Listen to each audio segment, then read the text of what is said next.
दोस्तों स्टडी 91 के YouTube channel में आप सभी का बहुत बहुत स्वागत है। और आज दोस्तों हम लोग पढ़ने वाले हिंदी विषय को। हिंदी में बहुत ही स्पेशल टॉपिक आपके लिए लेकर आया हूं जिसका नाम है शब्द रचना। शब्द रचना से आपके एग्जाम में बहुत सारे प्रश्न बनते हैं। जैसे आपने सुना होगा विकारी शब्द क्या होता है, अविकारी शब्द क्या होता है, सार्थक, निरर्थक, तत्सम, तद्भव, देशज, विच्छेदक, विदेशज, संकर, इस तरह के बहुत सारे डाउट आपके मन में होते हैं। साथ ही साथ कुछ ऐसे चीजें आपके एग्जाम में पूछे जाते हैं जिनसे आप बहुत डरते हो, जैसे रूढ़ शब्द क्या होता है, योग रूढ़ क्या होता है, यौगिक क्या होता है। मतलब ये ऐसे शब्द हैं जो आपसे एग्जाम में पूछता है तो कहीं ना कहीं आपको डाउट रहता है। और आज की इस वीडियो में हम यही पढ़ने वाले हैं और वादा करता हूं दोस्तों वीडियो के आखिरी समय होने तक आपको ये सारी चीजें याद हो जाएंगी। याद रखिएगा, इसके पहले वर्ड रचना पर 2 वीडियो मैं बना चुका हूं। वर्ड रचना पर यानी अक्षरों के ऊपर 2 वीडियो मैंने बना चुका हूं, पढ़ा चुका हूं आपको। और आज हमारा हिंदी का तीसरा लेक्चर है, ठीक है, मेन सब्जेक्ट का तीसरा लेक्चर है जिसका नाम है शब्द रचना। आइए बढ़ते हैं दोस्तों अपने चैप्टर की तरफ। हाँ, एक चीज और निवेदन करना चाहता हूं,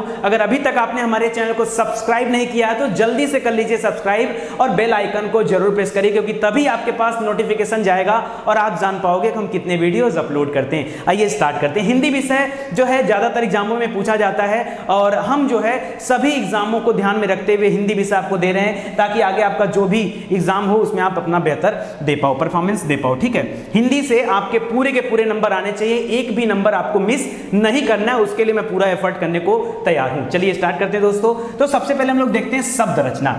देखिए शब्द रचना माने क्या होता है, सीधे सीधे शब्द धन रचना यानी शब्दों की रचना, शब्दों का निर्माण। अब कोई शब्द होता है, जैसे मैंने आपसे कुछ कहा, ये ढेर सारे वाक्यों में मैं बोल रहा हूं, इसमें ढेर सारे शब्द लगे हुए, जैसे मेरा नाम नितिन है गुप्ता है, ठीक है, तो मेरा भी एक शब्द है, नाम नितिन गुप्ता है, ये क्या है, अपने आप में सब क्या है, शब्द है। लेकिन याद रखिए, अगर इसी मेरा को मैं उल्टा कर दूं, रामे कर दूं, इसी मेरा को रामे कर दूं, नाम को मना कर दूं, तो क्या इसका कोई अर्थ निकल पाएगा? नहीं। याद रखिए, वर्णों के सार्थक संघात को, वर्णों के सार्थक संघात को शब्द कहा जाता है। यानी वर्णों के मिलने से जब कोई सार्थक ध्वनि निकले, कोई ऐसी बात निकले जिसका कोई अर्थ हो, जिसका कोई अर्थ हो, उसी को हम क्या कहते हैं, शब्द कहते हैं। तो याद रखिएगा दोस्तों, वर्णों के सार्थक संघात को, निरर्थक नहीं सार्थक, यानी ऐसा संघात होना चाहिए। जैसे मैंने यहां लिखा कमल, ठीक है, तो क लिखा, म लिखा, ल लिखा और कमल,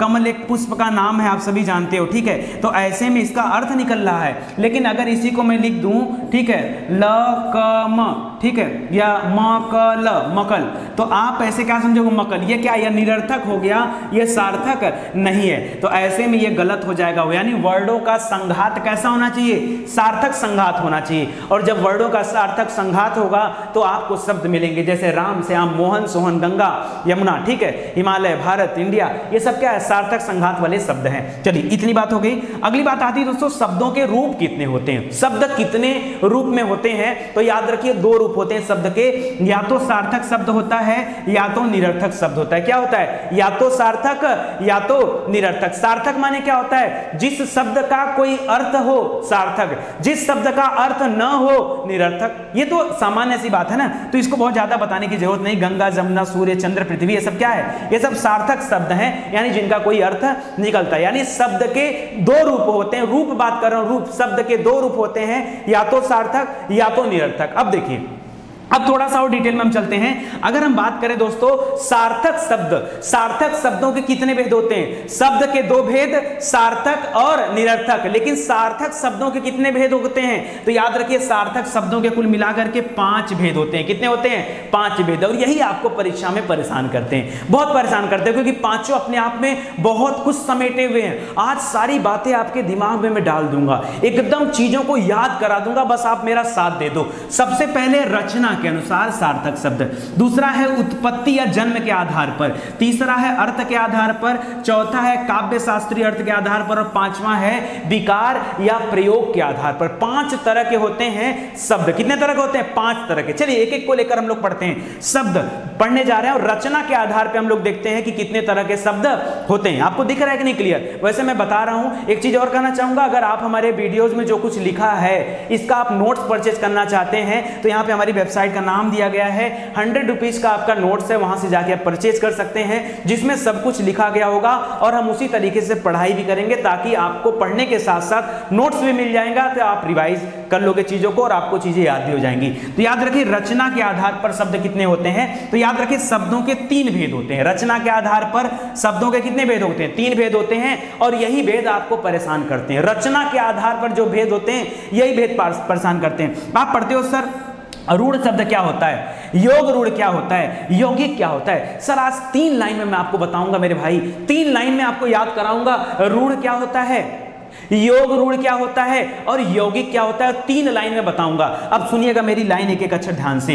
दोस्तों रूढ़ शब्द क्या होता है बहुत ध्यान समझिए। रूढ़ मतलब ऐसा शब्द जिसके आगे किसी भी तरह का उपसर्ग न लगा हो, उसको तोड़ा ना जा सके, उसकी जो है संधि विच्छेद ना हो पाए, ऐसे शब्दों को रूढ़ शब्द कहा जाता है। दोस्तों अगर आप सिंपल सी बात याद रखो, अगर मैं आपसे बोलूं बताइए घर मैंने लिखा है, क्या लिखा है, अगर मैं आपसे बोलूं मैंने यहां पर नोट कर लिया, मान लीजिए घर, ठीक है, घर लिख लिया या मैंने लिख लिया कमल, ठीक है, आप समझिए बात को, मैंने लिख लिया घर लिख लिया, कमल लिख लिया, ठीक है, मैंने पेन लिख लिया, ठीक है, मैंने जो है अपना नाम लिख लिया, क्या इसका संधि विच्छेद हो सकता है, क्या इसका संधि विच्छेद हो सकता है, कभी नहीं। मैंने बोल दिया पुस्तक, पंखा, ठीक है, लाइट, बिजली, क्या इन सब शब्दों का संधि विच्छेद क्या आप विच्छेद कर सकते हो, जैसे विद्या धन आलय बराबर विद्यालय, क्या आप इस तरह से संधि विच्छेद कर सकते हो, नहीं कर सकते, समझ रहे। तो याद रखिए जो रूढ़ शब्द होते हैं वो मूल शब्द होते हैं, जो रूढ़ होते हैं वो मूल होते हैं। यहां लिख रहा है कि जिन शब्दों का विभाजन नहीं हो सकता है, जिनमें उपसर्गों का इस्तेमाल नहीं किया जाता है, वही आपका रूढ़ शब्द कहलाता है। जैसे क्या, जैसे घर, आंगन, पुस्तक, कलम, ये सब क्या है, ये सब रूढ़ शब्द है। बात आती योग रूढ़ क्या होता है, योग रूढ़, तो रूढ़ के आगे योग लग गया, योग यानी कुछ और हो जाएगा, थोड़ा सा बड़ा हो गया इसका अर्थ। याद रखिए जब कोई रूढ़ शब्द कोई तीसरा अर्थ देता है, जब कोई रूढ़ शब्द कोई तीसरा अर्थ देता है तो उसे योग रूढ़ कहा जाता है। जैसे अगर हमने आपसे कहा गजानन, गजानन, तो गजानन किसका नाम है, भगवान गणपति को कहा जाता है गजानन, तो गजानन क्या हो गया, योग रूढ़ शब्द हो गया, गजानन क्या हो गया, योग रूढ़ हो गया। मैंने कहा पंकज, क्या हो गया, योग रूढ़ हो गया, क्यों, क्योंकि पंकज किसको बोलते हैं, कमल को। दशानन रावण को बोलते हैं, लंबोदर भगवान श्री गणेश जी को बोला जाता है, द्विज ब्राह्मण को कहा जाता है। तो याद रखिएगा योग रूढ़ में हमेशा पर्यायवाची आपको दिखेगी, या ऐसे याद कर लो ऐसा शब्द जिसका कोई तीसरा अर्थ निकले वो योग रूढ़ कहलाता है, योग रूढ़ कहलाता है। आगे पढ़ते हैं यौगिक शब्द क्या होता है। यौगिक शब्द मतलब जिनका संधि विच्छेद हो सकता है, जो अलग अलग हो सकते हैं लेकिन अर्थ एक ही देते हैं। अगर तीसरा अर्थ दे दिया तो क्या हो जाएगा, योग रूढ़ हो जाएगा, और अगर सेम अर्थ दे दिया तो क्या हो जाएगा, यौगिक हो जाएगा। जैसे विद्या धन आलय बराबर विद्यालय यानी स्कूल, पढ़ने का स्थान, वो कोई तीसरा अर्थ जो है नहीं दे रहा है, ठीक है। वाचनालय, जहां पर वाचनालय होता है, ठीक है, पुस्तकालय जहां पर पुस्तकें रखी जाती हैं, ठीक है। साइकिल सवार, साइकिल भी है सवार भी है। चिड़ियाघर, घुड़सवार, ठीक है। तो ये सब कैसे शब्द हैं, ये सब यौगिक शब्द हैं। बताइए आप कभी एग्जाम में गलत करोगे, कभी मत गलत करिएगा। अगर इतना अच्छे से पढ़ाने के बाद भी गलतियां करोगे तो कोई मतलब नहीं है इतना मेहनत करने का, ठीक है। आगे बढ़ते हैं दोस्तों। पहला था रचना के आधार पर, हमने पढ़ा रचना के आधार पर 3 होते हैं, कौन कौन से, रूढ़ शब्द होते हैं, योग रूढ़ होते हैं और यौगिक शब्द होते हैं। दूसरा हम लोग पढ़ने जा रहे हैं टाइप 2, टोटल 5 था ना, 5 में से हम लोग टाइप 2 पढ़ने जा रहे हैं। टाइप 2 है दोस्तों उत्पत्ति के आधार पर शब्द। याद रखिए उत्पत्ति के आधार पर भी कुल 5 तरह के शब्द होते हैं, हालांकि 4 ही माना जाता है, आप 5 मत मानिएगा, 4 ही क्या है, मुख्य है। अगर आपसे एग्जाम में पूछता है कि उत्पत्ति के आधार पर कितने होते हैं शब्द, तो बताइएगा 4 शब्द होते हैं। तो आप कहोगे सर आपने 5 क्यों लिखा, होते हैं 5, हम पढ़ते हैं 4, क्यों, क्योंकि संकर शब्द को यहां पे शामिल नहीं किया जाता है, संकर शब्द को शामिल नहीं किया जाता। उत्पत्ति के आधार पर शब्द कितने होते हैं, यानी उनकी उत्पत्ति कैसे हुई है, उनकी उत्पत्ति, वो कैसे पैदा हुआ है, कैसे उनका जन्म हुआ, उसके आधार पर 4 तरह के शब्द होते हैं। अब आपने पढ़ा होगा, इसके ऊपर पूरा डिटेल से हम लोग चैप्टर पढ़ेंगे, ठीक है, घबराने वाली कोई बात नहीं है। अब आए एक चीज को इसको आप समझिएगा। पहला दे रहा दोस्तों तत्सम शब्द। तत्सम क्या होता है? तत्सम का अगर संधि विच्छेद आप करेंगे तो तत् धन सम, तत् धन सम। तत् माने होता है संस्कृत, सम माने होता है समान, यानी जो संस्कृत के समान शब्द हो उसे तत्सम कहा जाता है, जो संस्कृत के समान हो। ठीक है, तो याद रखिए तत्, ठीक है, उसके समान। वैसे तत्सम को मतलब यह था उसके समान, लेकिन उसके में किसके समान? संस्कृत के समान कहा जाता है। तो याद रखिएगा ये संस्कृत से निकलकर बने होते हैं। ठीक है, जैसे जैसे बालक हो गया, पुस्तक हो गया, राज्य हो गया, प्रजा हो गया, ठीक है, माता पिता, ये ऐसे शब्द हैं जो तत्सम में आते हैं। ठीक है, ठीक है, आगे देखते हैं। अब एक एक चीज को पढ़ते हैं। तद्भव क्या होता है समझिएगा। तद्भव जो बिगड़ा हुआ रूप, जैसे स्टार्टिंग में दोस्तों खेत जो होता है ना उसको क्षेत्र कहा जाता था। क्या होता है? ठीक है, याद रखिए जो आज हम लोग खेत शब्द का इस्तेमाल करते हैं, खेत शब्द नहीं होता था, क्या होता था? खेत को क्षेत्र कहा जाता था। ठीक है, समझ रहे हैं बात को? जैसे आज हम लोग खीर बोलते हैं ना, खीर को क्षीर कहा जाता था। क्या बोलते थे? क्षीर कहा जाता था। जैसे दूध होता है तो दूध हम लोग आज बोलते हैं, पहले इसको दुग्ध कहा जाता था। क्या कहा जाता था? दुग्ध कहा जाता था। तो ये संस्कृत वाले शब्द हैं, ये तद्भव शब्द हैं। यानी कि हिंदी में तद्भव का अर्थ है इस प्रकार से हो गया कि हिंदी में जो शब्द संस्कृत से निकलने के बाद अपना रूप बदल लिए हो, ऐसे शब्दों को क्या कहा जाता है? तद्भव शब्द कहा जाता है। तो आगे हम लोग तत्सम तद्भव की पूरी क्लास लेने वाले हैं, तो आपको निश्चित रूप से कंफ्यूजन आपका उस समय क्लियर हो जाएगा।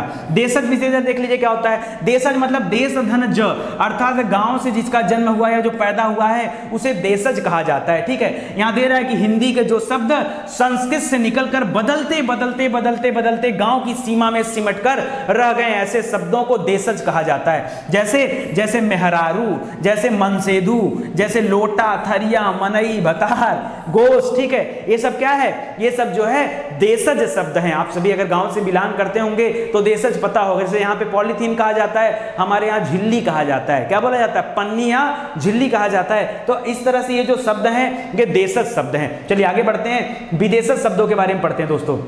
ठीक है, विदेशज कितने प्रकार के होते हैं चलिए उनको देख लेते हैं, इत्मीनान से देखिएगा। विदेशज यानी हिंदी में प्रयोग होने वाले वे शब्द जो देश की सीमा के बाहर से आकर के हमारी भाषा में शामिल हो गए हो। जैसे हम लोग पूछते हैं ना कितना टाइम हुआ है, तो ये जो टाइम शब्द है ये हमारे यहाँ का शब्द तो है नहीं, ये तो इंग्लिश का शब्द है। तो ऐसे में उसका भी इस्तेमाल हम अपने आम बोलचाल की भाषा में कर ही लेते हैं। तो ये क्या हो गया? ये विदेशज शब्द हो गया। जैसे हम लोग बोलते हैं ना बल्ब हो गया, ट्यूबलाइट हो गया, लैंप हो गया, साइकिल, कफन, कुर्ता, पैजामा, कुर्सी, मेज। ऐसा नहीं कि सिर्फ अंग्रेजी वाले दोस्तों, अरबी, तुर्की, फारसी, उर्दू, ये सभी शब्द बाहर से आए हुए शब्द हैं, इसलिए उन सभी को एक अलग कैटेगरी में रखा जाता है। आपको बड़ा कंफ्यूजन होता है सर याद कैसे किया जाए। जब मैं आऊंगा तत्सम तद्भव वाले चैप्टर पर आपको एक एक तरीका बताऊंगा कि आखिर तत्सम तद्भव पहचानने का सबसे आसान तरीका क्या हो सकता है। मान लीजिए भाई कितना शब्दों को आप याद रख सकते हैं, 1500 आप याद कर सकते हैं, लेकिन आपके एग्जाम में क्या पूछेगा इसका कोई गारंटी तो है नहीं। यानी इसका कोई नियम होता होगा। अगर आपको नियम पता चल जाए तो तत्सम तद्भव आपको रटने की जरूरत नहीं है।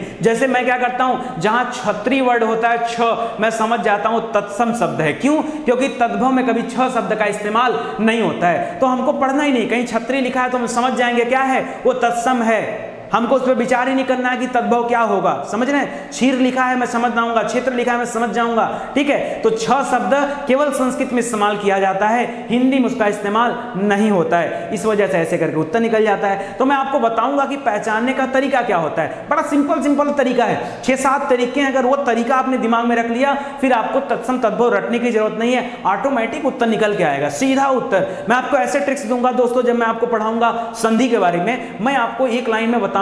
पहले तो आप ये सीख लो उत्तर कैसे निकालेंगे। क्यों? एग्जाम में अपने आप को टेस्ट देना है तो जल्दी से हिंदी को कवर कर लेना है, क्योंकि बाकी पेपर हमारे अच्छे हो उसके लिए जरूरी है कि हम हिंदी को जल्दी से क्या कर दें, उस पेपर को रीड करके, पढ़ करके, लिख करके समाप्त कर दें। तो ऐसे समय में हिंदी हमारे लिए अच्छी भी रहती है और बहुत सहायक भी होती है हमें टॉप करने में। ठीक है, तो कैसे याद किया जाएगा संधियों को, उसको पहले एक लाइन में बता दूंगा, फिर उसका फार्मूला बताऊंगा, देखो तरीका क्या होता है। समझ रहे हैं? ऐसे करके हम लोग पढ़ा जाएगा ताकि आप जो एक एक चीज जो है अप्रूव करके दिखाऊंगा भी चीजों को कि देखिए ये वेल प्रूफ तरीका है, इस तरह से आप पढ़ सकते हैं। संकर शब्द जो कि यहाँ पे शामिल नहीं किया जाता है, क्योंकि उत्पत्ति के आधार पर 4 तरह के शब्द माने जाते हैं। एक तत्सम हो गया, तद्भव हो गया, देशज हो गया और विदेशज हो गया। संकर मतलब जैसे जिसमें हमारे यहाँ का शब्द विदेशी शब्द मिल जाए दोनों, तो दोनों को मिलने से जो नया शब्द बनता है वो क्या बन जाता है, वो बन जाता है हमारा संकर शब्द। जैसे देशी प्लस विदेशी, ठीक है, है, तो देसी विदेशी बोल देते हैं। रेल प्लस गाड़ी, गाड़ी हमारे यहाँ का शब्द है, रेल दूसरे यहाँ का शब्द है, ठीक है। किताब घर, किताब धन घर, गोताखोर, तहसीलदार, सिनेमा घर, लाठी चार्ज, रेल विभाग, फिल्म उत्सव, फिल्मोत्सव बोल दिया, फिल्म इंग्लिश शब्द है, उत्सव हमारे यहाँ का शब्द है, दोनों को मिला दिया फिल्मोत्सव हो गया, ठीक है। तो याद रखिएगा महाधन उत्सव महोत्सव हो गया। इसी तरह से सारी चीजें हैं, तो इसको आप थोड़ा सा ध्यान देने की कोशिश करिएगा। आगे बढ़ते हैं दोस्तों, अर्थ के आधार पर शब्द कितने प्रकार के होते हैं जरा ये भी बता दीजिए। दोस्तों 4 तरह के होते हैं, अर्थ के आधार पर कितने होते हैं? 4 होते हैं। पहला होता है पर्यायवाची शब्द,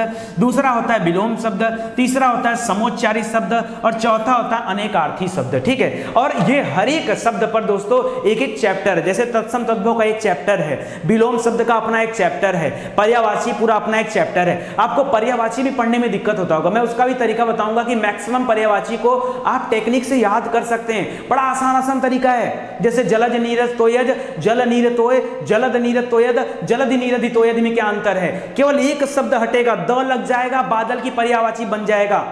समझ रहे हैं? द लग जाएगा, बादल की पर्यायवाची बन जाएगा, ज लग जाएगा, कमल की पर्यायवाची बन जाएगा, धी लग जाएगा तो अलग पर्यायवाची बन जाएगा, ठीक है। आपको बताऊंगा कि कैसे, क्या तरीका इसको याद करने का, सब टेक्निक दूंगा। तो पर्यायवाची शब्द हो गया, विलोम शब्द हो गया, समोच्चारित हो गया और अनेकार्थी शब्द हो गया। चलिए अब इसके बारे में देख लेते हैं। एक ग्राफ बना दिया हूं ताकि आप ध्यान से समझ लो।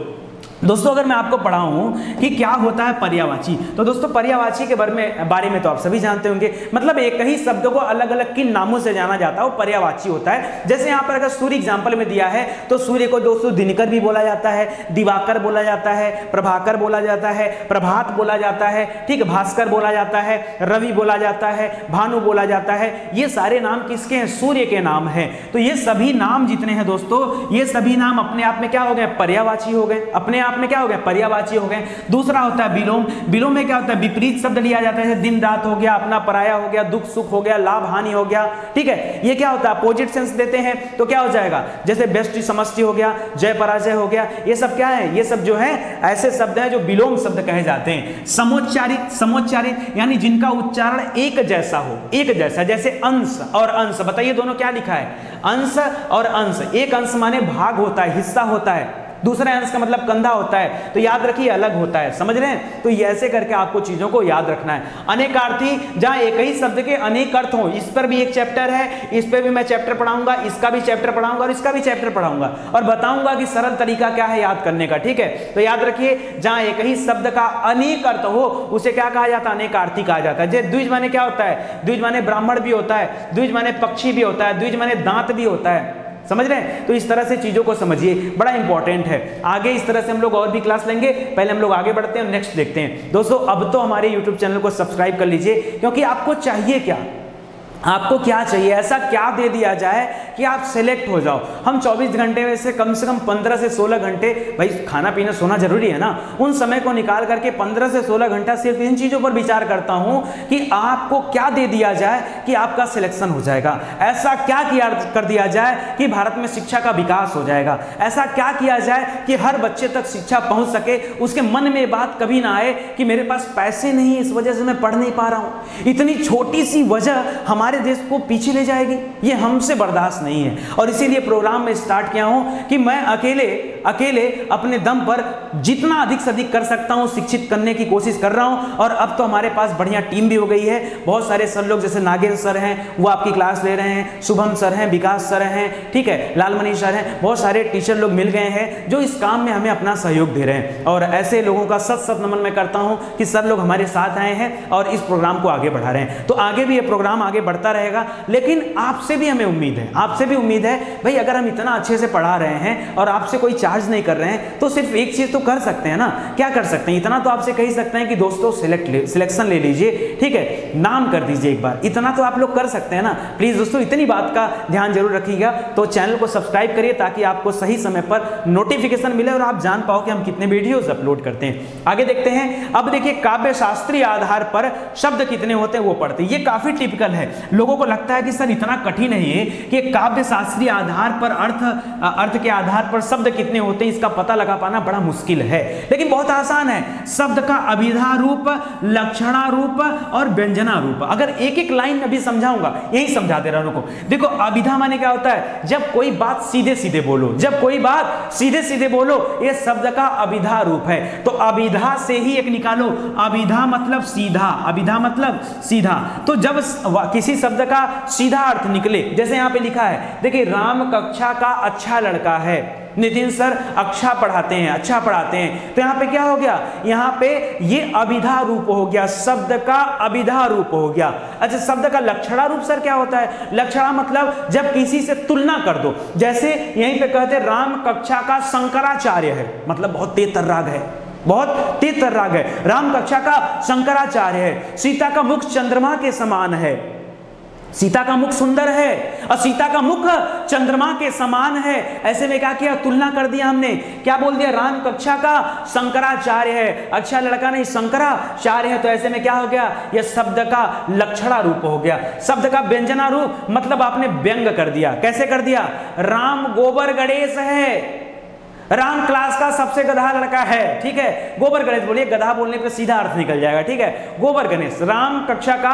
गोबर गणेश है, ठीक है। तो याद रखिएगा, ऐसे में हमें क्या समझ में आ रहा है, ऐसे में बस ये तीन अर्थ हो गए। यानी काव्य शास्त्रीय आधार पर तीन तरह के होते हैं। देखिए यहां पर लिखा हुआ राम कक्षा का शंकराचार्य, राम गोबर गणेश है, राम गोबर गणेश मतलब राम कक्षा में बड़ा ही कमजोर विद्यार्थी, इसलिए गोबर गणेश की संज्ञा वहां पर उसको दिया गया है। तो ये होता है, सिंपल तो होता है, कठिन क्या है। अच्छा चलिए, प्रयोग या विकार के आधार पर शब्द कितने होते हैं दोस्तों, इसके बारे में हम लोग पढ़ लेते हैं। दो तरह के शब्द होते हैं, ठीक है, या तो विकारी होगा या अविकारी होगा। जैसे घोष को ही संघोष कहा जाता था, उसी तरह से विकारी को ही सविकारी कहा जाता है, अलग से नहीं है। अविकारी विकारी या सविकारी अविकारी, ऐसे समझ लीजिए, ठीक है। तो यहां पे हो जाएगा।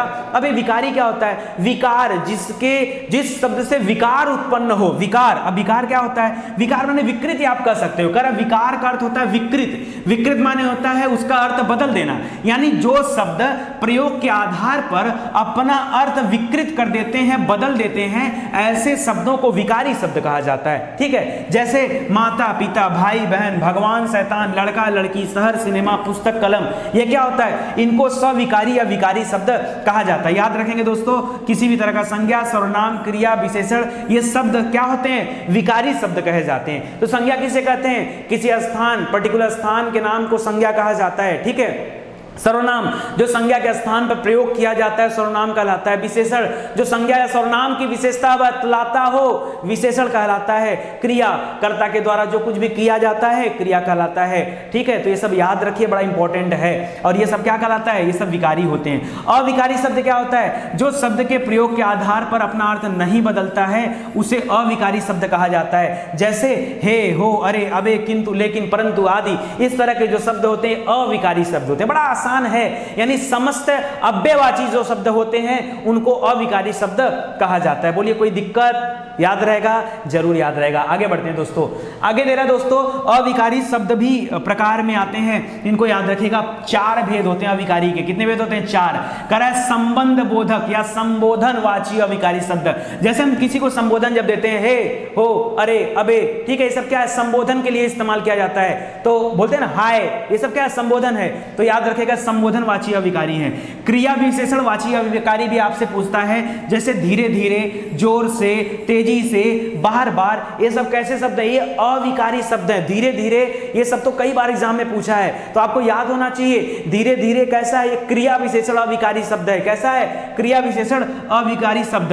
तरह समुच्चयवाची अविकारी शब्द, जो समुच्चय की बात करता हो। तो याद रखिए, और, किंतु, परंतु, लेकिन, मतलब ये जोड़ता है, समुच्चय करता है दो वाक्यों का, तो बीच में लगता है। तो याद रखिए, समुच्चयवाची अविकारी शब्द। संबंधवाची, जैसे आज तक, दिन भर, अथवा, ये सब क्या होता है, संबंध को बताता है, तो संबंधवाची हो जाता है। तो सार्थक शब्दों में हम लोगों ने क्या पढ़ा, 5 तरह की चीजों को पढ़ा। और आगे पढ़ते निरर्थक, यानी ऐसे शब्द जिसका कोई अर्थ ही ना निकले, निरर्थक। लेकिन हम लोग अपनी भाषा के दौरान, आम बोलचाल की भाषा के दौरान, हम लोग निरर्थक शब्दों का भी खूब प्रयोग करते हैं। जैसे हम लोग बोलते हैं, राम वाम कहाँ गए भाई, सोहन वन नहीं आए हैं, बोलते हैं ना, सोहन वन नहीं आए हैं। तो ये क्या होता है, सोहन तो ठीक है, ओहन कौन है, हाँ, तो हम लोग बोलते हैं। जैसे रोटी वोटी बनी है, रोटी वोटी, तो रोटी तो ठीक है, वोटी क्या होती है, समझ रहे हैं। पानी वानी लाओगे, पानी वानी लाओगे, तो पानी और वानी क्या है, कुछ नहीं, ठीक है। लड़की वड़की, ठीक है, लड़की वड़की। तो इस तरह के जो शब्द हैं यह निरर्थक शब्द हैं, लेकिन आम बोलचाल की भाषा में हम लोग निरर्थक शब्दों का भी इस्तेमाल करते हैं और सार्थक शब्दों के साथ जोड़ करके इसका इस्तेमाल करते हैं, क्योंकि अगर सार्थक शब्दों के साथ इस्तेमाल नहीं करेंगे तो इसका कोई अर्थ ही नहीं बनेगा। ठीक है, इसको याद रखिएगा। आज की क्लास दोस्तों यहीं पे समाप्त होती है और आगे इसी तरीके से हम आपको क्लास देते रहेंगे, लेकिन आप हमसे जुड़े तब रहेंगे जब आप हमारे चैनल को सब्सक्राइब करेंगे और जो भी चीजें आपको दी जा रही हैं वो पढ़ेंगे। अच्छा, जो लोग नेट के फर्स्ट पेपर की तैयारी कर रहे हैं उनके लिए बहुत बड़ा बम्पर ऑफर है। 15 अक्टूबर से आप लोगों की बैच स्टार्ट हो रही है। नेट का फर्स्ट पेपर जो कि विद्यार्थियों को सबसे ज्यादा परेशान करता है उसका सलूशन मिल चुका है और वो क्लास जो है बनने वाली है, तैयार होने जा रही है और आप उसके लिए तैयार रहिएगा। 15 अक्टूबर से आप लोगों को नेट की क्लास भी दी जाएगी। ठीक है, नेट का first paper, only first paper, केवल पहले पेपर पे हम लोग काम करने जा रहे हैं, क्योंकि मैंने आपसे कहा है कि ऐसे सभी सब्जेक्ट, अभी तक तो स्टडी 91 सिर्फ सब्जेक्टिव चीजों पर काम कर रहा था, लेकिन पहली बार ऐसा हुआ है मार्केट में कि हम एग्जाम को टारगेट करके भी काम कर रहे हैं और सबसे ज्यादा सिलेक्शन दिलाने का दावा भी कर रहे हैं। क्यों?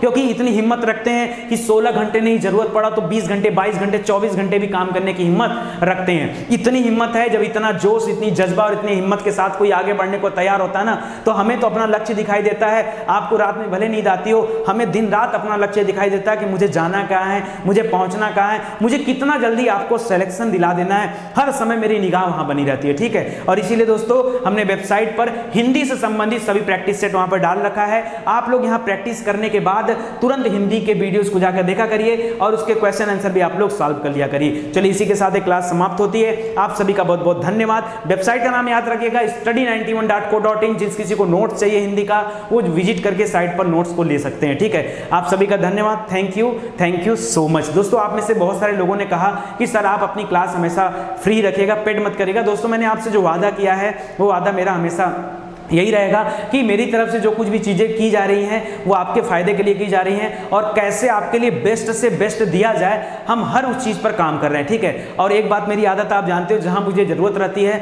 मैं आपसे मांग लेता हूं, आपसे बोल देता हूं। क्यों? क्योंकि आपका भी इतना भरोसा तो बन ही चुका है कि आप इस जान रहे होंगे कि नितिन सर अगर कोई बात कर रहे हैं मतलब इसमें आप ही लोगों का कोई फायदा होगा। इतना स्वार्थी तो मैं नहीं हूँ, जो लगातार पढ़ते हैं वो जानते हैं। ठीक है, चलिए धन्यवाद। वीडियो को शेयर करना मत भूलिएगा, लाइक कमेंट कर दिया करिए, उससे यूट्यूब को लगता है कि वाकई एक अच्छा टीचर है जो पढ़ा रहा है। तो यह आप जानते हैं YouTube को भी जानना चाहिए, और कैसे जानेगा? जब आप लाइक और कमेंट करेंगे। जय हिंद, जय भारत। मिलते हैं अगली क्लास में।